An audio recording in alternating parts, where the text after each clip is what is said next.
Demikian.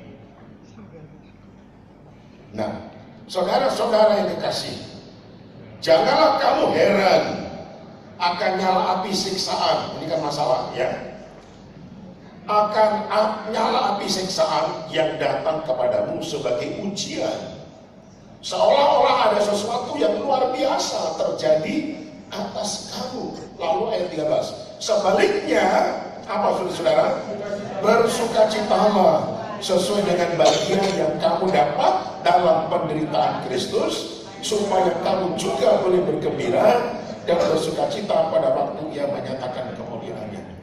Jadi ketika kita menghadapi satu masalah, masalah itu seperti nyala api pencobaan.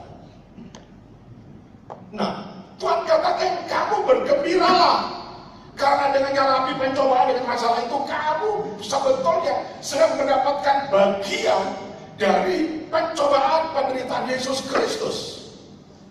Kamu diizinkan mencicipi sedikit, kamu diciprati dengan penderitaan yang dialami oleh Yesus sedikit saja, sehingga ketika nanti Dia datang kembali dalam kemuliaan, kedatang kedua kali, Tuhan mengatakan di sini pada 13, ya, kamu juga boleh bergembira dan bersukacita pada waktu Ia menyatakan kemuliaannya.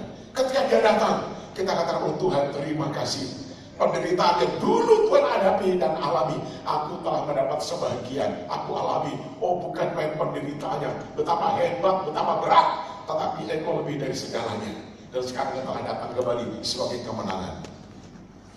Saudara tidak pernah menghadapi masalah, tidak ada sukacita, tidak ada kemuliaan ketika Dia datang kembali kedua kali. Itu sebabnya ketika sekarang menghadapi masalah, Tuhan katakan bergembiralah. Amin, saudara. Itu adalah sikap kita yang terbaik. Oh, puji Tuhan. Jadi Tuhan izinkan masalah, ya, saudara jangan terkejut, karena Tuhan akan memakainya untuk menguji iman kita. Apakah iman kita semakin dewasa atau tidak? Apakah jiwa kita ini merupakan jiwa yang baik? Karena dari dalam jiwa ini seringkali muncul keluhan, muncul komplain kepada Tuhan, muncul penyesalan, ya. Nah, ini dalam jiwa kita. Kita menghadapi masalah, jiwamu diuji oleh Tuhan. Apakah jiwamu sudah kuat atau masih lemah? Nah, saudaraku, itu yang pertama. Lalu kemudian, cara kita menghadapi masalah dikatakan tadi dalam 1 Petrus 4:13, sebaliknya bersukacitalah sesuai dengan bagian yang kamu dapat dalam penderitaan Kristus. Jadi ketika saudara dalam masalah apapun, sebagai orang Kristen punya masalah, saudara sedang mendapatkan bagian dari penderitaan Kristus, maka bersukacitalah. Karena ketika Dia datang kembali kedua kali, saudara dapat bergembira dan bersukacita, memuliakan, menyambut kedatangannya kembali. Sangat berbahagia, saudara-saudara, ya. Nah, itu sebabnya kita tidak berheran terhadap masalah. Kemudian yang kedua, perjalanan hidup bersama dengan Tuhan itu selalu ada jalan keluar ketika kita menghadapi masalah. Jangan khawatir. Tuhan izinkan masalah datang, tetapi Tuhan telah siap-siap membuat jalan keluar. Tetapi masalah itu bukan datang dari Tuhan, tapi ketika datang, Tuhan izinkan. Ya. Tetapi Tuhan akan membuka jalan nanti pada akhirnya. Nah, saudara itu, 1 Korintus 10 ayat 13. Ini ayat ini mesti saudara camkan betul-betul. 1 Korintus 10 ayat 13. Pencobaan-pencobaan yang kamu alami ialah pencobaan-pencobaan biasa yang tidak melebihi kekuatan manusia. Sebab Allah setia, dan karena itu Ia tidak akan membiarkan kamu dicobai melampaui kekuatanmu.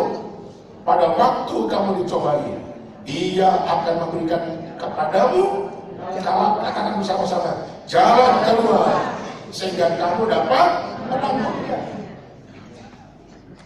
Masalah atau pencobaan yang sudah alami itu masalah umum. Tuhan katakan umum, lazim, yang dialami masalah. Amin. Kita menyadari ada kehadiran Tuhan ketika kita menghadapi masalah. Saya kasih contoh yang cesplong, saudara.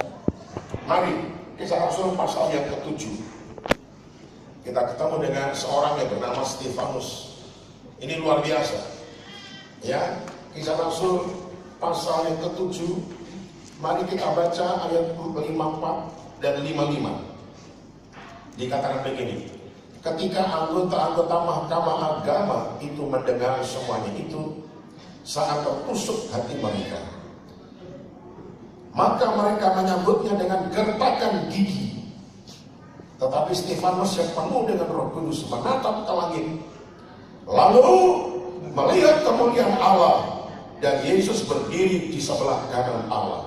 Lalu katanya, sungguh aku melihat langit terbuka dan Anak Manusia berdiri di sebelah kanan Allah. Stefanus ditangkap karena memberitakan Injil. Dia akan dilempari dengan batu atau dirajam. Tetapi ketika dia menengadah ke atas, dia melihat langit terbuka. Lalu dia melihat Tuhan Yesus duduk. Betul duduk? Tidak. Berdiri di sebelah kanan Allah Bapa. Dalam Alkitab disebutkan ketika Yesus naik ke surga, dia duduk di sebelah kanan Allah Bapa. Tetapi Stefanus melihat dia tidak duduk tapi berdiri di sebelah kanan Allah Bapa. Bagaimana ceritanya kok bisa begitu?